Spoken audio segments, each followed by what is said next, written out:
Hi! Walang boses. Happy Monday! So, kanina pa ako nakauwi. Mga 15 minutes ago. So, naalala ko, may shinaron ako from work. I-share ko sa inyo. Tada! Strawberries. Freshly picked strawberries.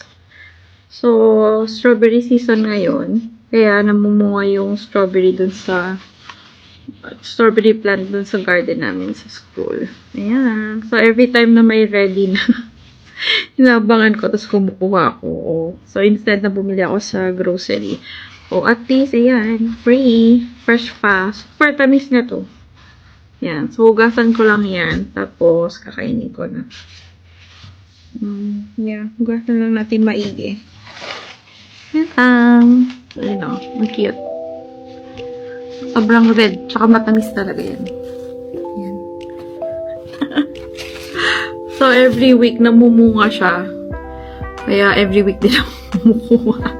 Which is pwede naman. Tapos, meron din sa work namin, may apple tree, may pear tree din. So, yun. Marami kang mga fresh na makukuha dito na free.